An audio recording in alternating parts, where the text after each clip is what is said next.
Class 11 business studies की revision शुरू कर रहे हैं। आपको क्या करना है, जहां पे भी आप बैठ के पढ़ रहे हैं, आपको जो भी आप जिस राइटर की बुक रिकमेंड करते हैं वो आप अपने सामने खोल के बैठ जाओ। वो टॉपिक मैं डिस्कस करूंगा, फिर बीच में मैं आपको बोलूंगा कि यहाँ तक आप पढ़ लो। जो भी डाउट आपको आता है आप कमेंट बॉक्स में या नंबर मेरा गिवर होगा डिस्क्रिप्शन में, वहां पे आप जो टाइम मेंशन होगा वहां पे आप कॉल करके डाउट पूछ सकते हो। तो आज से हम लोग चैप्टर 1 से रिवीजन शुरू कर रहे हैं और हम लास्ट चैप्टर तक जाएंगे। कुछ क्लासेस मैं यूट्यूब पे रिकॉर्डिंग करके दे दूंगा, कुछ हम यूट्यूब पे लाइव करेंगे, सेशन आपको बता देंगे। राइट, चलो स्टार्ट करते हैं चैप्टर 1। और कोई भी राइटर की आप बुक खोल के बैठ जाओ। चैप्टर 1 स्टार्ट करते हैं, चलो। चलिए, चैप्टर 1 का नाम क्या है? चैप्टर 1 का नाम है हमारे पास nature of business. Nature of business, सबसे पहले डेफिनेशन हमें पढ़नी होती है बिजनेस की। बिजनेस का मतलब क्या होता है? Business mean being busy. Business means being busy. Business में जो भी बिजनेस करता है, एंटरप्रेन्योर बिजनेस करता है, उसका हर टाइम किसी न किसी एक्टिविटी में डिवोटेड होता है। वो कभी भी कोई अपना एक सेकंड भी टाइम वेस्ट नहीं करता। तो बिजनेस का मतलब ही क्या है? Being busy. ठीक है, अब इसके पहले हमें समझना पड़ेगा कि एक्टिविटीज, हमारे पास जो टॉपिक शुरू है वो है ह्यूमन एक्टिविटीज कितने टाइप की होती है। तो आपकी बुक में एक डायग्राम होगा।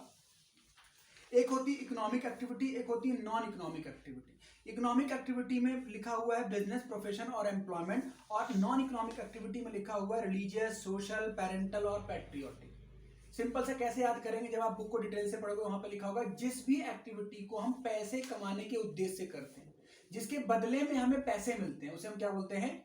Economic activity.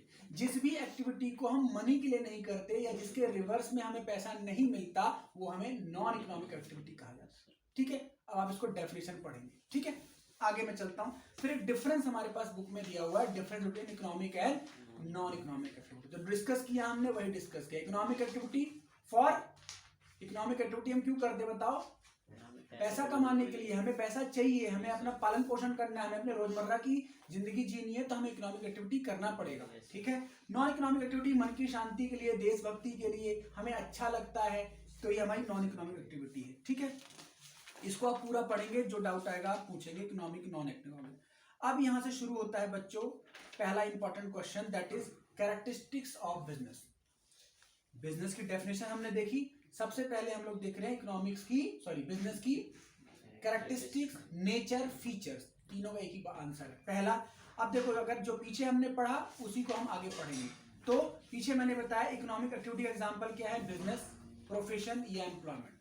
कुछ लोग पैसा कमाने के लिए नौकरी करते हैं, कुछ लोग पैसा कमाने के लिए अपना धंधा व्यापार करते हैं, और कुछ लोग प्रोफेशनल हैं, डॉक्टर हैं, इंजीनियर हैं, लॉयर हैं, इन्हें हम प्रोफेशनल बोलते हैं। ये लोग भी पैसा कमाने के लिए ही काम करते हैं। तो बिजनेस का नेचर क्या है? हम बात कर रहे हैं, नौकरी की बात नहीं कर रहे, बिजनेस की बात कर रहे हैं। जो लोग बिजनेस करते हैं, तो बिजनेस का नेचर क्या होता है? पहली बात ये, कौन सी एक्टिविटी हो गई? इकोनॉमिक। इसके अंदर यही लिखा होगा, पैसा कमाने के लिए करते हैं। दूसरा, इसमें क्या होता है? प्रोडक्शन और procurement of goods and service. Business में हम क्या करते हैं? गुड्स का उत्पादन करते हैं, सर्विसेज को रेंडर करते हैं। क्या करते हैं? सर्विसेज को रेंडर करते हैं। जैसे मैं आपको पढ़ा रहा हूँ, ये इकोनॉमिक एक्टिविटी, आप मुझे फीस पे करते हो। ठीक है, अगर मेरी कोई शॉप होती तो मैं बिजनेस कर रहा हूं, मैं क्या कर रहा हूं? प्रोडक्शन, गुड्स को प्रोड्यूस कर रहा हूं, आपको डिलीवर कर रहा हूं। तीसरा, नेक्स्ट फीचर, सेल और exchange of goods and service. इसमें क्या होता है? एक पार्टी दूसरी पार्टी को सेल करती है, बदले में पैसा मिलता है, exchange of goods and service होता है। मैं आपको पढ़ा रहा हूँ, नॉलेज शेयर कर रहा हूँ, आप मुझे क्या कर रहे हो? पैसे दे रहे हो। ठीक है, dealing in goods service on regular basis. Next point क्या है? Regular basis. बिजनेस एक दिन के लिए नहीं होता, एक रात के लिए नहीं होता, एक साल के लिए होता, रेगुलर बेसिस पे होता है। ठीक है, नेक्स्ट, प्रॉफिट अर्निंग। मोटिव क्या होता है? उद्देश्य क्या है? बताओ, पैसे कमाना। Next, uncertainty of return. Business में कहा जाता है हायर रिस्क हायर रिटर्न, यानी इसका जो उद्देश्य है पैसा कमाना है, और इसमें जो रिटर्न है फिक्स नहीं होती है। नौकरी आप करने जाओगे तो आपकी सैलरी फिक्स होगी, ठीक है, वहां रिटर्न फिक्स है, लेकिन बिजनेस में कितना प्रॉफिट होगा, कितना लॉस होगा, ये आपको नहीं पता। ठीक है, तो this is all features of business. एक और एलिमेंट है, एलिमेंट ऑफ रिस्क। एक और पॉइंट है, एलिमेंट ऑफ रिस्क। बिजनेस में रिस्क है, बिजनेस में रिस्क है। प्रोफेशन में कम रिस्क है, बट वहां भी रिस्क है, और नौकरी में नेग्लिजिबल रिस्क है, क्योंकि आपको सैलरी मिलेगी ही मिलेगी। ठीक है, चलो यहां तक समझ में आ गया। ठीक है, अब जो वीडियो देख रहे हैं पहले वो यहां तक क्या करेंगे? पढ़ लेंगे, फिर वीडियो आगे कंटिन्यू करेंगे। ठीक है, चलो नेक्स्ट टॉपिक देखो, बिजनेस, प्रोफेशन और एम्प्लॉयमेंट की बातें करते हैं। अब आपका टॉपिक ये होगा, तो मैंने आपको बता दिया बिजनेस का मतलब धंधा करना, व्यापार करना, पैसा लगाना, जिसे हम कैपिटल बोलते हैं, और आपको बदले में क्या मिलेगा? प्रॉफिट मिलेगा। प्रोफेशन का मतलब क्या होता है? आपके पास डिग्री है, डिप्लोमा है, आपने पढ़ाई करी, आप डॉक्टर बन गए, इंजीनियर बन गए, सीए बन गए, लॉयर बन गए, दीज आर प्रोफेशनल्स। इसमें आपको क्या मिलती है? फीस मिलती है। एम्प्लॉयमेंट में हमारे पास नौकरी होती है, नौकरी में बिल्कुल भी रिस्क नहीं है। आपने पढ़ाई करी, आप किसी एम्प्लॉयर के पास जॉब करते हैं। तीनों ही क्या है? Economic activity. ये तीनों का पर्पस क्या है? पैसा कमाना है। अब ये आप बुक से पढ़ लेना, बिजनेस, एम्प्लॉयमेंट, तीनों के डिटेल में। एक डिफरेंस है, वो आप जरूर पढ़ के जाना, जिसमें तीनों के बारे में बता रखा है, बिजनेस, प्रोफेशन, एम्प्लॉयमेंट। तो फटाफट मैं आपको बता देता हूं। जो बिजनेस करता है उसे एंटरप्रेन्योर बोलते हैं। जो प्रोफेशनल होता है उसको किसी भी इंस्टीट्यूट की मेंबरशिप लेनी पड़ती है। जैसे मान लो मैं सीए बन गया, तो आईसीआई एक बॉडी है, institute of chartered accountants of India, जो हमें डिग्री देती है, उससे मुझे मेंबरशिप लेनी पड़ेगी, तभी मैं किसी की balance sheet, profit loss sign कर सकता हूं। एम्प्लॉयमेंट, कहीं भी नौकरी करोगे तो आपका उसके पास जॉब एग्रीमेंट होना चाहिए। नेचर ऑफ वर्क क्या है? जब आप बिजनेस करोगे तो गुड्स एंड सर्विस में डील करोगे, प्रोफेशनल बन जाओगे तो सर्विस दोगे, नौकरी करोगे तो आप अपनी सर्विस अपने बॉस को दोगे, जो भी आपको काम बोलेंगे। ठीक है। क्वालिफिकेशन की बात करें तो बिजनेस के लिए कोई क्वालिफिकेशन नहीं है। ठीक है। आप जो भी वीडियो देख रहे हैं, आप बुक खोल के उसको देखते जाइए और जो भी फटाफट रिकैप करते जाइए। ठीक है। क्वालिफिकेशन की बात करें तो बिजनेस में क्या है? कोई भी क्वालिफिकेशन नहीं है। प्रोफेशनल में तो अच्छी खासी पढ़ाई होनी चाहिए, वो डिग्री आपके पास होनी चाहिए। और नौकरी की बात करें तो पढ़ाई जरूरी है, लेकिन बहुत बड़ी डिग्री की नहीं। आप एक नॉर्मल पढ़ाई के बाद भी जॉब कर सकते हैं। हाँ, जितनी अच्छी आप पढ़ाई करेंगे उतनी अच्छी आपकी जॉब लगेगी। ठीक है। रिवॉर्ड की बात करें तो बिजनेस में प्रॉफिट मिलता है, ठीक है, प्रोफेशन में फीस मिलती है, और वहां पे एम्प्लॉयमेंट में सैलरी मिलती है। कैपिटल की बात करें तो बिजनेस में पैसा लगाना पड़ता है, प्रोफेशन में पैसा लगाना पड़ता है, लेकिन बिजनेस के मुकाबले में कम। ठीक है। और सैलरी के लिए कोई कैपिटल लगाने की जरूरत नहीं है। रिस्क की बात करें, बिजनेस में अच्छा खासा रिस्क है और अनसर्टिनिटी बहुत ज्यादा है। प्रोफेशन की बात करें तो रिस्क है, लेकिन बहुत कम, अफोर्डेबल रिस्क है, और उसमें कोई भी रिस्क नहीं जॉब में। ट्रांसफर ऑफ इंटरेस्ट की बात करें तो अगर आप बिजनेस कर रहे हैं, आप अपनी जगह किसी और को बिजनेस पार्टनर बना सकते हैं, आप अपना बिजनेस किसी को सौंप सकते हैं, यानी यहाँ पे ट्रांसफरेबिलिटी ऑफ इंटरेस्ट है। प्रोफेशन में नहीं पॉसिबल। आप डॉक्टर है, आपके कोई फ्रेंड डॉक्टर बन जाए, brother sister, it is not possible. Same job में अगर आपकी जॉब लगी है तो आप किसी को जॉब अपनी जगह पे नहीं दे सकते। ठीक है। कोड ऑफ कंडक्ट की बात करें, नियम कानून का, तो बिजनेस को कोई कोड ऑफ कंडक्ट नहीं होता। इनका सिर्फ क्या होता है, जो भी आपको रूल्स कंपनी बोलेगी, कंपनी लॉ बोलेगा, गवर्नमेंट बोलेगी, वो मानना पड़ता है। लेकिन अगर आप प्रोफेशनल हैं तो जो डिग्री आपको देता है इंस्टीट्यूट, उसके कोड ऑफ कंडक्ट होते हैं, उसके नियम कानून फॉलो करने होते हैं। जैसे इंस्टीट्यूट चार्टर्ड अकाउंटेंट कहता है कि ऐसे काम ना करें, बैलेंस शीट फर्जी साइन ना करें, क्लाइंट्स को गलत सर्विस ना दें, ये कोड ऑफ कंडक्ट्स हैं। ठीक है। और नॉर्म्स एंड बिहेवियर एम्प्लॉयमेंट में होते हैं। नौकरी में क्या होते हैं? नॉर्म्स एंड बिहेवियर, जो आपका एम्प्लॉयर आपको बोलेगा कि ये हमारा ड्रेस कोड है, ये हमारा तरीका है काम करने का, आपको उसको फॉलो करना होता है। ठीक है। उसके बाद एग्जांपल की बात करें तो बिजनेस आप क्या कर सकते हो? शॉप खोल सकते हो, फैक्ट्री खोल सकते हो, कोई व्यापार कर सकते हो किसी भी चीज का। एम्प्लॉयमेंट की बात करें तो आप कोई भी बैंक में जॉब करो, इंश्योरेंस में जॉब करो, रिटेल में जॉब करो, किसी भी टाइप की जॉब कर सकते हो। और प्रोफेशन की बात करें तो मेडिकल में आप जा सकते हो, लीगल में जा सकते हो, चार्टर्ड अकाउंटेंसी में जा सकते हो, इंजीनियरिंग में जा सकते हो। These all are profession. तो डिफरेंस जब भी आएगा तो आपको एग्जाम में 6.6 बेसिस याद होने चाहिए, 6 बेसिस। लेकिन पढ़ने सारे, क्योंकि कभी कभी एग्जाम में क्या होता है, बेसिस वो खुद देता है। बुक में एग्जाम में क्या आता है कि बेसिस देंगे और आपको उस बेसिस पर डिफरेंस करना पड़ेगा, तो पता सब होना चाहिए। लेकिन एग्जाम में डायरेक्ट क्वेश्चन अगर आता है तो हम कोई भी 6 पॉइंट लिख के हैं, क्योंकि मैक्सिमम क्वेश्चन कितने नंबर होगा? 6 मार्क। ठीक है। चलो, अब आप लोग एक बार इसको रिवाइज कर लो, फिर हम लोग आगे बढ़ते हैं। चलिए, अब नेक्स्ट टॉपिक निकालिए, objectives of business. Objectives of business निकालिए, आप कंटिन्यू करें। ऑब्जेक्टिव ऑफ बिजनेस है बच्चों, 2 प्रकार के ऑब्जेक्टिव हमारे पास आते हैं। बी केयरफुल, यहाँ पे ध्यान सुनो। ऑब्जेक्टिव ऑफ बिजनेस में आपको यह ध्यान रखना है कि एग्जाम में कौन से ऑब्जेक्टिव पूछ रहा है। एग्जाम में क्वेश्चन ध्यान से सोचना, वहां पे देखना पड़ना कि कौन सा ऑब्जेक्टिव बोल रहा है। या तो क्वेश्चन बोलेगा state the economic objective of business, तो इकोनॉमिक के अलग पॉइंट्स हैं। और क्वेश्चन पूछ सकते हैं आपसे state the social objective of business, तो सोशल वाले अलग है। लेकिन क्वेश्चन में कुछ नहीं बोल रहा है, सिंपल बोल रहा है state the objective of business, तो आप मिक्सअप लिखो, कुछ इकोनॉमिक कुछ सोशल। क्वेश्चन ध्यान से पढ़ना जरूरी है। चलो, इकोनॉमिक में देखते हैं। जहां पे इकोनॉमिक बोलेगा उसका मतलब क्या है? पैसा। तो बिजनेस क्यों करते हैं लोग? पैसा कमाने के लिए। तो इकोनॉमिक एक्टिविटी के अंदर इकोनॉमिक में क्या क्या ऑब्जेक्टिव आते हैं? पहला है पैसा कमाने के लिए, अर्निंग प्रॉफिट, फर्स्ट पॉइंट। दूसरा मार्केट स्टैंडिंग, लोग मार्केट में स्टैंड करना चाहते हैं, लोग मार्केट में अपना शेयर बनाना चाहते हैं, लोग मार्केट में अदर कंपनी की तरफ बढ़ना चाहते हैं। तभी लोग क्या करते हैं, स्टार्टिंग में प्राइस कम करते हैं, मार्केट के साथ एंट्री हो जाए फिर उसके बाद प्राइस धीरे धीरे बढ़ा देंगे। तो मार्केट में स्टैंड होना चाहते हैं। इनोवेशंस, हम मार्केट में नया प्रोडक्ट बनाते हैं, उसको अपडेट करते हैं, हमेशा पुराना एक्सपायर कर देते हैं, हमें ऐसा हम बोलते हैं कि अब नया हम लोग टेक्नोलॉजी लाए, अपने आप को हम इनोवेट करते हैं ताकि हम कस्टमर से ज्यादा प्राइस चार्ज कर सकें। Optimum utilisation of physical and financial resources, जो मेरे लेबर है, जो मेरी कैपिटल है, जो मैंने बिजनेस में पैसा लगाया है, उसको मैं ज्यादा यूज करना चाहता हूँ। सपोज मैंने इंस्टीट्यूट खोला, इंस्टीट्यूट की कैपेसिटी में 50 बच्चे पढ़ा सकता हूँ, 20 बच्चे पढ़ा सकता हूँ, तो मैं क्या चाहूंगा कि मेरा बैच बिल्कुल फुल रहे, 5-6 सीट भी खाली ना रहे। I want to utilise my 100% capacity, that is my economic objective. Next is increasing productivity, हर साल मेरे बैच में स्टूडेंट्स बढ़े, एनरोलमेंट्स बढ़े, समझ रहे? इंक्रीजिंग प्रोडक्टिविटी, अगर मेरी प्रोडक्टिविटी नहीं बढ़ेगी इसका मतलब मेरा बिजनेस डाउन जा रहा है।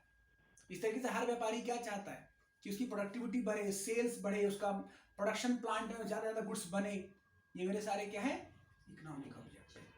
सोशल में क्या है, समाज के लिए आप क्या करोगे, समाज के लिए क्या करोगे? देखो, पहला समाज के लिए आप करोगे production and supply of quality goods, production of supply of quality goods and service. सिर्फ गुड्स नहीं देना मुझे, गुड्स सिर्फ गुड्स दूंगा तो लोग मेरे पास क्यों आएंगे? मुझे क्वालिटी गुड्स एंड सर्विस देनी है। पढ़ा तो सभी को ही रहा है, मुझे बेस्ट पढ़ाना है, मुझे रिजल्ट देना है, मुझे बच्चों को पर्सनल टच देना है, मुझे बच्चों की पर्सनल क्वेरी सॉल्व करनी, बच्चे को लगे कि क्या डिफरेंस। ठीक है, ये मेरा कौन सा ऑब्जेक्टिव है? Social objective. Next, avoidance of anti social and unfair trade practice, मुझे गलत काम नहीं करने, अनफेयर काम नहीं करने, नाजायज पैसे नहीं लेने, गलत प्राइस चार्ज नहीं करना, गलत गुड्स नहीं बनाना, एनवायरमेंट फ्रेंडली काम करना है समाज के भले के लिए। नेक्स्ट, जनरेशन ऑफ एम्प्लॉयमेंट, ज्यादा नौकरियां मैं दूं, कोशिश मेरी यही रहेगी, समाज का भला हो। वेलफेयर ऑफ एम्प्लॉय, जो मेरे पास एम्प्लॉय काम कर रहे हैं वो मेरे पास लॉन्ग टर्म जुड़े, मैं उनका करियर ग्रोथ कर सकूं, मैं उनका फ्यूचर ग्रो कर सकूं। कम्युनिटी सर्विसेज, समाज मुझसे क्या चाहता है? समाज चाहता है शिक्षा, स्वास्थ्य सेवाएं, इन्हीं को मुझे उनको देना है, समझ गए? यही सर्विसेज मुझे देना है, इन्हीं से रिलेटेड मुझे बिजनेस करना है ताकि समाज को वो चीज मिले जो वो चाहता है। ठीक है, तो ये हमारे हो गए कौन से दोनों चीजें, objective, social and economic objective. ठीक है, चलो एक टॉपिक और देख लेते हैं, एक टॉपिक और देख लेते हैं, फिर आपको पढ़ने को टाइम दे दूंगा। देखो, role of profit in business, ये वाला टॉपिक देखो, रोल ऑफ प्रॉफिट। अभी हमने क्या पढ़ा? Economic objective. तो यही से क्वेश्चन बन के आ गया कि प्रॉफिट ही क्यों, प्रॉफिट क्यों कमाते हो? जैसे लोग कहते हैं पैसा ही सब कुछ है, तो हमसे पूछ रहे क्यों पैसा सब कुछ क्यों है भाई, क्यों दिन रात पैसा कमाने की कोशिश करते हो? Role of profit in business, तो हम बताना चाह रहे हैं, बिजनेसमैन बताना चाह रहा है कि पहला कह रहा है फॉर लॉन्ग टर्म सर्वाइवल, पैसा नहीं कमाऊंगा, प्रॉफिट नहीं होगा तो लंबे टाइम तक कैसे जा पाऊंगा, उधार लेना पड़ेगा, कर्जे में आ जाऊंगा, तो लॉन्ग टर्म बिजनेस सर्वाइवल के लिए मुझे प्रॉफिट जरूरी है। दूसरा, growth and expansion of business, business को बढ़ाना है, मुझे ब्रांचेस बढ़ानी है, मुझे अपने बिजनेस को बड़ा करना है, नेटवर्क बड़ा करना है, तो प्रॉफिट होना चाहिए। नेक्स्ट, इंक्रीजिंग एफिशिएंसी, जितना ज्यादा मेरे पास प्रोडक्टिविटी होगी, जितना ज्यादा मेरे पास प्रोडक्ट, मेरी एनर्जी बढ़ेगी, एफिशिएंसी बढ़ेगी, क्वालिटी बढ़ेगी, प्रॉफिट ये चीज लाता है बिजनेस में। बिल्डिंग प्रेस्टीज एंड रिकॉग्निशन, जाहिर सी बात है जिसको प्रॉफिट ज्यादा होता है लोग उसको वैल्यू देते हैं, उसकी इमेज बनती है। लॉस में जा रही कंपनी कोई पैसा लगाएगा ही नहीं, उसको कोई लोन ही नहीं देगा। ठीक है, कवरिंग कॉस्ट रिस्क बिजनेस, इतने सारे खर्चे होते हैं बिजनेस में, इतने सारे खर्चे होते हैं, कौन पे करेगा? मैं ही तो पे करूंगा। तो जैसे खर्चे बढ़ते चले जाएंगे मुझे अपने प्रॉफिट को बढ़ाना पड़ेगा, तभी तो मैं रीपे कर पाऊंगा। तो to covering the cost I have to earn profit. तो these are all role of profit in. ठीक है, चलो इतना आप पढ़िए। चलो जो YouTube पे वीडियो देख रहे हैं उनको छोटा सा मैसेज मैं देना चाहता हूँ क्लास के बीच में। ये मेरी बिजनेस स्टडीज क्लास 12 की समरी बुक है, इस तरफ देखिए। ये मुश्किल से 90 to 100 पेजेस में मैंने पूरी समरी बना दी है। इसी तरीके से मैंने क्लास 11 बिजनेस स्टडीज की मैंने बना रखी है। तो अगर आपको ये बुक चाहिए आप मुझसे मंगा सकते हो, मुझे व्हाट्सएप करके, या फिर इसका अगर आपको ई नोट्स चाहिए, मतलब आपको सिर्फ आप चाहते हैं कंप्यूटर मोबाइल में वो आ जाए, तो वो मैं आपको सेंड कर दूंगा only on a nominal charges. ठीक है, फिजिकली बुक चाहिए आपको, घर में एड्रेस चाहिए, तो मैं आपको हार्ड कॉपी सेंड करा सकता हूँ। इसमें क्या फायदा होगा कि मैंने पूरी बिजनेस स्टडीज को 90 to 100 में समराइज कर दिया है, क्विकली आप रिवाइज कर सकते हो। इतना ही साइज 12th का है, सेम 11th का है, ठीक है, बिजनेस स्टडी क्लास 11, राइट। ये इन्फॉर्मेशन मैंने आपको शेयर कर दी। कंटिन्यू करते हैं नेक्स्ट टॉपिक। नेक्स्ट टॉपिक हमारे पास है, निकालिए, बिजनेस रिस्क। अब हमारे पास टॉपिक आता है बिजनेस रिस्क। सबसे पहले हमारे पास टॉपिक आता है टाइप्स ऑफ बिजनेस रिस्क। दो प्रकार के हमारे पास बिजनेस रिस्क होते हैं। पहला है हमारे पास speculative risk and second is pure risk. दो हमारे पास रिस्क कौन से हैं, स्पेकुलेटिव और प्योर रिस्क। तो ध्यान समझिए, स्पेकुलेटिव क्या है, प्योर रिस्क क्या है। स्पेकुलेटिव रिस्क वो होते हैं जो अगर होंगे तो आपको गेन भी हो सकता है, लॉस भी हो सकता है। यानी अगर वो रिस्क हुआ, अगर वो घटना घटी तो आपको या तो प्रॉफिट देगी या लॉस देगी। प्योर रिस्क का मतलब होता है involve only possibility of loss और नो लॉस। मतलब होगी अगर तो नुकसान, नहीं होगी तो कोई लॉस नहीं होगा। लेकिन स्पेकुलेटिव में दोनों चीजें होती है, सट्टा बाजारी काइंड ऑफ, ये तो प्रॉफिट होगा या लॉस होगा। लेकिन प्योर रिस्क में क्या है, होगा तो नुकसान, नहीं होगा तो फायदा नहीं होगा। जैसे मान के चलिए आपने अपने जो आप बिजनेस करते हो उस गुड्स का इंश्योरेंस कराया। तो इंश्योरेंस क्यों कराया, आप चाहते हैं कि मेरे गोडाउन में आग ना लगे, मेरे गुड्स की चोरी ना हो। तो अब बताइए, अगर आपके सामान की चोरी नहीं हुई तो क्या आपको फायदा हो गया? आपके स्टॉक में चोरी नहीं हुई, आपका सामान नहीं जला, तो क्या आपको फायदा हो गया? यानी होगा, अगर चोरी होगी तो नुकसान, नहीं होगा तो कुछ भी नहीं होगा, नो लॉस। तो ये क्या है, प्योर रिस्क, ठीक है। स्पेकुलेटिव में क्या होगा, फायदा भी हो सकता है, लॉस भी हो सकता है। चलिए नेक्स्ट टॉपिक आता है nature of business risk. Risk का नेचर क्या होता है, रिस्क कैसा होता है, बिजनेस में रिस्क का नेचर क्या है। तो पहला देखिए लिखा हुआ है, ये अनसर्टेनिटी की वजह से आता है। रिस्क क्यों आता है, क्योंकि चीजें अनसर्टेन है। तो पहला पॉइंट है business risk arise due to uncertainty, अनिश्चितता की वजह से। अगर सब कुछ पता चल जाए कि क्या होने वाला है तो रिस्क कैसे हो पाएगा, बताओ।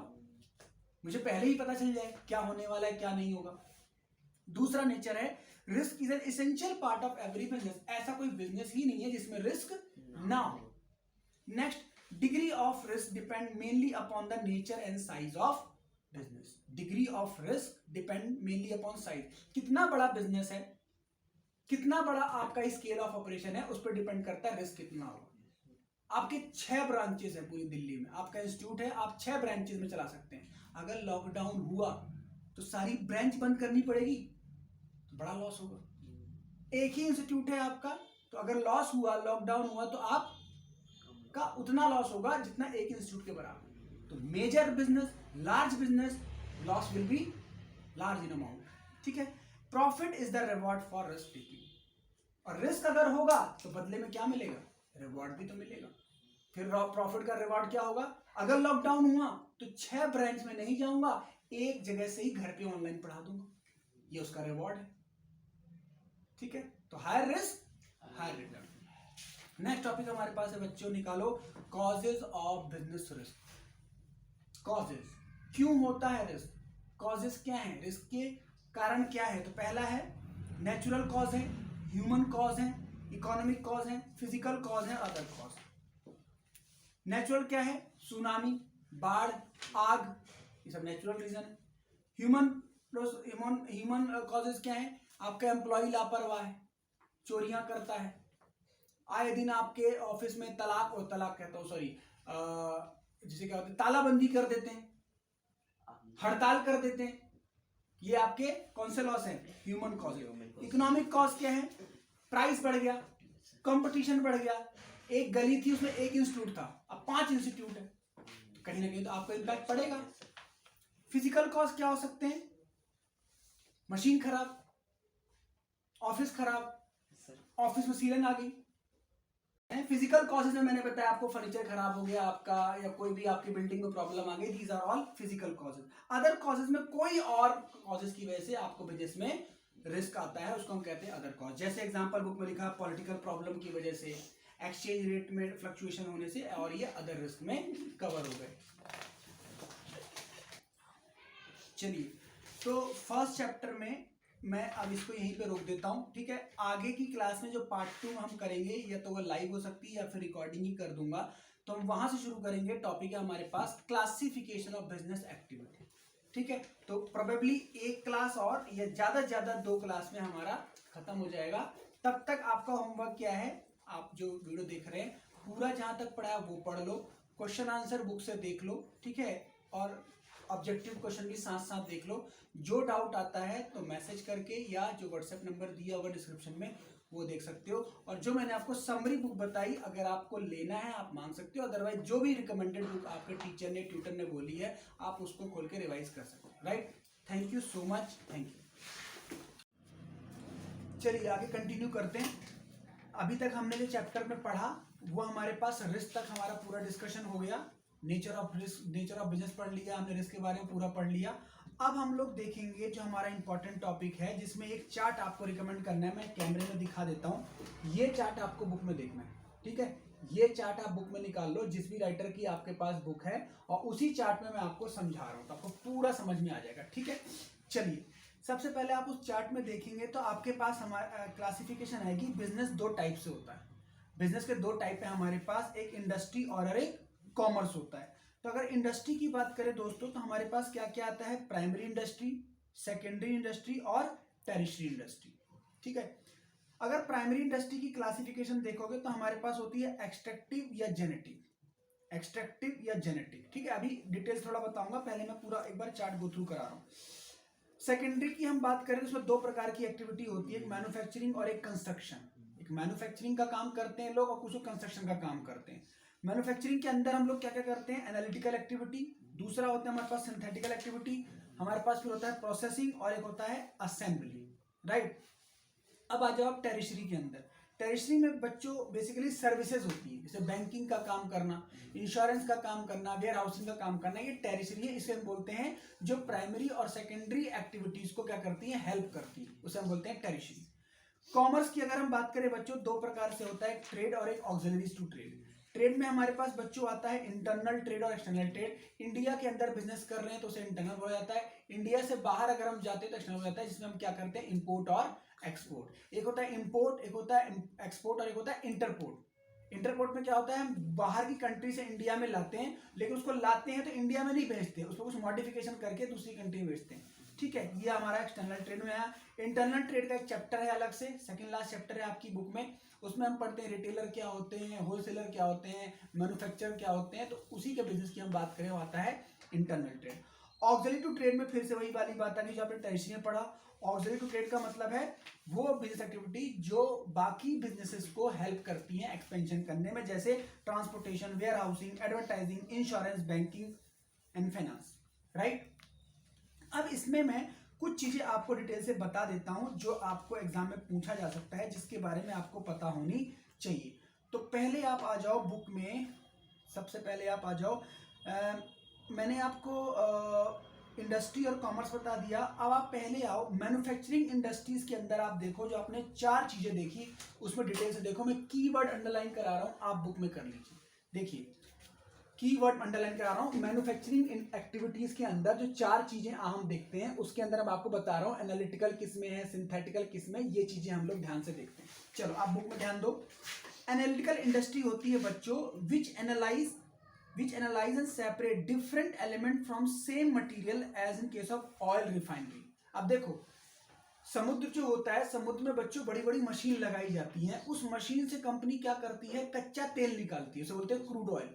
उस क्रूड ऑयल को हम बार बार रिफाइन करके क्या बनाते हैं, डीजल बनाते हैं, पेट्रोल बनाते हैं, केरोसिन बनाते हैं। तो इस टाइप की इंडस्ट्री को हम क्या बोलेंगे, मैन्युफैक्चरिंग की इस इंडस्ट्री को हम क्या बोलेंगे, एनालिटिकल इंडस्ट्री। क्योंकि चीज आपने एक निकाली, उससे एनालाइज कर करके बहुत सारी चीजें बना दी। क्लियर। नेक्स्ट है बच्चों सिंथेटिकल इंडस्ट्रीज में क्या होता है, देखिए बुक में, which combine various ingredients into new product in case of a cement. बच्चों समझ में आया, सीमेंट जो होता है, सीमेंट फाइनल प्रोडक्ट होता है, लेकिन सीमेंट को बनाया कैसे जाता है, बहुत सारी कंक्रीट बजरी को तोड़ के मिक्स करके चूर्ण बना के सीमेंट बनता है। बड़ी बड़ी सीमेंट कंपनी जब हम प्लांट देखेंगे, आप गूगल करके देखना सीमेंट प्लांट, सीमेंट फैक्ट्री, तो उसमें सीमेंट कैसे बनता है, बहुत बड़ी बड़ी मशीनों से उसको बारीक करके हम सीमेंट बनाते हैं। तो सीमेंट बनाने की इंडस्ट्री को हम किस में क्लासीफाई करेंगे, सिंथेटिकल इंडस्ट्री। अब आ जाओ बच्चों प्रोसेसिंग इंडस्ट्री, बुक में देखो क्या लिखा हुआ है, which involve successive stages of manufacturing finish product says sugar cane से क्या बन गई बच्चों, शुगर और पेपर। अब गन्ने की खेती होती है, गन्ना हमारा क्या एग्रीकल्चर प्रोड्यूस है, लेकिन एग्रीकल्चर प्रोड्यूस को हमने और उसको प्रोसेसिंग में आगे डाल के उससे हम चीनी बनाते हैं, उससे हम गुड़ बनाते हैं। पेड़ों से बच्चों क्या बनती है, फर्नीचर बनते हैं, उसी से हम पेपर भी बनाते हैं। ये एक्टिविटी कौन सी एक्टिविटी के अंदर आता है, प्रोसेसिंग एक्टिविटी। क्लियर है। Next assembly industry which assemble different component part to make a new product as in case of television, car, computer. अब ये कौन से डिवाइस है जो इलेक्ट्रॉनिक डिवाइसेस आजकल आ गए। कंप्यूटर कैसे बनता है, मोबाइल कैसे बनता है, टीवी कैसे बनता है, समझिए। तो सारे इलेक्ट्रॉनिक डिवाइस कैसे बनते हैं, डिफरेंट पार्ट्स को, सॉफ्टवेयर को, हार्डवेयर को मिक्स करके एक चीज बनाई जाती है जो ह्यूमन यूज के लिए होती है, उसे हम क्या बोलते हैं, असेंबली इंडस्ट्री। कभी आप आईफोन देखो या कोई मोबाइल देखो तो पीछे लिखा रहता है, कंपनियां लिखती हैं क्या, manufactured in this country and assembled in this country. मैंने तो आईफोन में देखा है, पता नहीं उसमें आप प्रिंट होता है नहीं, पुराने जो आईफोन होते थे 5S के मॉडल, उसमें लिखती थी company manufactured in California, assembled in China. यानी कंपनी कहना चाह रही है हमने इस प्रोडक्ट को बनाने के लिए कई पार्ट्स खरीदे और उसको फिर एक जगह असेंबल करवाया। ऐसी जब आप लैपटॉप खरीदते हो, कोई कंप्यूटर खरीदते हो, तो एक कंपनी नहीं बनाती, उसमें हर कंपनी के डिफरेंट एक्टिविटीज को जोड़ के बनाया जाता है। प्रोसेसर किसी और कंपनी का, मदरबोर्ड किसी और कंपनी का, रैम किसी और कंपनी की, समझ रहे हैं आप। चलिए, तो ये बच्चों हमारा हो गया सेकेंडरी इंडस्ट्रीज के, मैंने आपको ये बताया। अब आप पेज पलटाइए जो उसी चार्ट में मैं आपको डिटेल से बताना चाहता हूँ। टेरिशरी मैंने आपको बताया, बैंकिंग, इंश्योरेंस। अब इसी चैप्टर को जब डिटेल से हमारे पास पढ़ना है तो यही चैप्टर आपके आगे चैप्टर बन जाएंगे। बैंकिंग का चैप्टर आपके पास है, इंश्योरेंस का आपके पास है, इंटरनल ट्रेड आपके पास है। तो यहाँ पे ज्यादा डिटेल से ना करके हम जब चैप्टर डिटेल्स पढ़ेंगे वहां पढ़ लेंगे। अभी मैं आप रिविजन वीडियो बना, ठीक है। तो ये हमारे पास हो गया, जो हमारा पूरा कवर हो गया क्लासिफिकेशन ऑफ बिजनेस। अब यहां तक आप एक बार पढ़ लो, ठीक है। उसके बाद में थोड़ा सा हिस्ट्री के बारे में बताता हूं, फिर ये हमारा पूरा चैप्टर एक ही वीडियो में समराइज हो जाएगा, ठीक है। चलिए, अब बच्चों लास्ट टॉपिक इस चैप्टर का बचता है history of trade and commerce in India. किसी बुक में आप देखोगे तो हिस्ट्री वाला जो टॉपिक है वो बुक में स्टार्टिंग में दिया होगा, किसी बुक में देखोगे आप तो ये हिस्ट्री वाला टॉपिक बुक के एंड में दिया हुआ है। लेकिन घबराने वाली बात नहीं है, ये टॉपिक अभी कुछ साल पहले ही ऐड हुआ है, इसकी इतनी वेटेज नहीं है। अभी इसको आप एज अ नॉलेज बेसिस पे लो। इसमें जो टॉपिक इंपॉर्टेंट है मैं आपको बता देता हूँ, उसी को हम डीपली एक बार पढ़ लेंगे, ठीक है। बाकी ये रिवीजन लेक्चर में अपलोड कर रहा हूँ, डिटेल से पढ़ने के लिए आपको डिटेल वाला वीडियो देखना पड़ेगा। चलो, तो अगर आप हिस्ट्री एंड कॉमर्स की बात करोगे बच्चों, तो हमारे पास हिस्ट्री के बारे में बात आती है कि इसमें आपको बताया जाएगा कि इंडिया में बिजनेस पहले कैसा होता था, पहले कैसे प्रथाएं हुआ करती थी, पहले कैसे साहूकार हुआ करते थे, और किस प्रकार से लोग एक दूसरे से पैसे लेने जाया करते थे, है ना। प्रधान हुआ करते थे गांव में, किस तरीके से लोग एक दूसरे, किसी घर में फंक्शन है, शादी है, कोई प्रोग्राम करना है तो हम बर्तन गिरवी रख के, सोना गिरवी करके, या अपनी कोई भी एसेट जो हमें लगता है वो गिरवी करके हम पैसा लेते थे। तो वो भी बिजनेस ही होता था, बट बिजनेस का तरीका अलग हुआ करता था। लेकिन जब से मनी सिस्टम आ गया कंट्री में, यानी बार्टर सिस्टम पहले हुआ करता था।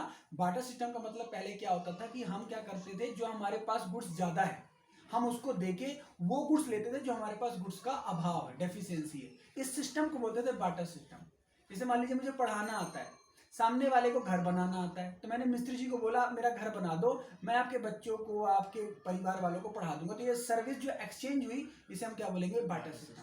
लेकिन जब से money has come into existence, barter system has been remove. अब everything is measured in terms of money. तो हिस्ट्री क्या कहती है, बिजनेस पहले कैसे होता था, कौन से कास्ट सिस्टम में होता था, कौन से लोग ज्यादा बिजनेस किया करते थे। आजकल कहते हैं बनिया बिजनेस, गर्ग, अग्रवाल, समझ रहे हो, तो इनको हम बोलते हैं बनिया कम्युनिटी। तो इसके पहले भी लोग व्यापार बिजनेस किया करते थे, ठीक है। तो इसमें आपको यही पढ़ने के बाद आप रीडिंग करनी है आपको, बाकी और कोई इशू नहीं। इसमें बच्चों एक और टॉपिक आप पढ़ोगे कि ट्रेडिंग कम्युनिटी कौन कौन सी होती थी। तो एक बार जब बुक से देखोगे तो आपको नजर आएगा पंजाबी, मुल्तानी, महाजन और हकीम, वकील, ये सब चीजें, कुछ टर्मिनोलॉजी आपको देखने को मिलेगी जो these are called as trading communities, ठीक है। उसके बाद बच्चों मेजर, अगर हम टॉपिक की बात करें, मेजर एक हेडिंग होगी आपकी बुक में, मेजर ट्रेड सेंटर। यानी इंडिया में मेन जो बिजनेस के एक तरीके से कह सकते हैं आप की एरियाज है वो क्या है। जैसे आप कहते हैं बॉम्बे में पूरी कंपनी खुली हुई है, दिल्ली मेट्रो सिटी है ना। इस तरीके से एक जो सिटी है, एरिया है, वो किसी ना किसी चीज के लिए फेमस है। तो वो एक बार आप पढ़ लेना, एक टॉपिक इंपॉर्टेंट है। जैसे पाटलिपुत्र की बात हम करें, एक ये सिटी इंपॉर्टेंट है स्टोन के लिए। पेशावर की अगर हम बात करें तो ये इंपॉर्टेंट है। टैक्सिला, इंद्रप्रस्थ, मथुरा, वाराणसी, ये हर एक सिटी जो है किसी ना किसी चीजों के लिए फेमस है। आप सुना बनारसी साड़ी, है ना, लोग कहते हैं मुरादाबादी बिरयानी, लोग कहते हैं कि फलाना की चूड़ियाँ, लोग कहते हैं कश्मीरी शॉल, लोग कहते हैं ना। तो एक एक सिटी, सूरत बहुत फेमस है, इंदौर बहुत फेमस है। तो हर सिटी अपने एक बिजनेस के लिए, अपने एक बिजनेस आर्टिकल के लिए फेमस है, ठीक है ना। मिथिला, उज्जैन, सूरत, ठीक है ना, ब्रोच, पाटलिपुत्र, ये सब चीजें कुछ फेमस है। फिर आपको ये ध्यान रखना है बच्चों कि इंपोर्ट और एक्सपोर्ट, किन चीजों को इंडिया मेजरली इंपोर्ट करता है यानी बाहर से इंडिया में लाता है, और किन चीजों को भारत निर्यात करता है मतलब एक्सपोर्ट करता है। तो ये चीज आप एक बार आप देख लेना बच्चों। जैसे हम एक्सपोर्ट की बात करें तो हम लोग क्या क्या एक्सपोर्ट करते हैं, spices, wheat, sugar, Indigo, cotton, live animals, animal products, ये सब चीजें मोस्टली हम लोग एक्सपोर्ट करते हैं, यानी इन चीजों का हमारे पास सरप्लस है। इंपोर्ट क्या करते हैं, जिन चीजों का हमारे पास डेफिशिएंसी है, लाइक हमारे पास क्या आ गया, animal product, Chinese silk, flax, gold, silver, copper, lead, ये सब चीजें हम लोग क्या करते हैं। बुक में कुछ चीजें अलग भी हो सकती हैं, मैंने आपको एग्जांपल दिया है, तो जो भी आपके पास बुक हो उससे एक बार आप देख लेना, दिस इज इंपॉर्टेंट, ठीक है। उसके बाद बच्चों एक इंपॉर्टेंट क्वेश्चन आ सकता है आपसे, startup India. Startup India, make in India एक स्कीम है जो आप किसी बुक में दी होगी, उसको एक बार आप देख लेना। गवर्नमेंट ऑफ इंडिया ने एक स्कीम लॉन्च करी, इसमें गवर्नमेंट प्रमोट करना चाहती है इंडिया को as a business hub. Government कहना चाहती है कि बाहर की कंपनियां जो प्रोडक्ट इंडिया में बेचती हैं वो हम चाहते हैं कि वो इंडिया में ही बनाएं। फॉर एग्जाम्पल मान के चलो कुछ प्रोडक्ट बहुत महंगे हैं, BMW कार, आईफोन, ठीक है ना, कुछ ऐसे डिवाइसेज हैं जो काफी कॉस्टली पड़ते हैं। तो इंडिया क्या सोचता है कि ये डिवाइसेज इसलिए महंगे क्योंकि हम इस पर कई प्रकार के टैक्स लगाते हैं, ट्रांसपोर्टेशन कॉस्ट जुड़ जाती है। गवर्नमेंट ऑफ इंडिया सोचती है कि यही चीज अगर हमारे इंडिया में ही बने, मतलब मैन्युफैक्चर ही कहाँ हो, इंडिया में, तो as compare to manufacture outside India and sell in to India सस्ता पड़ेगा।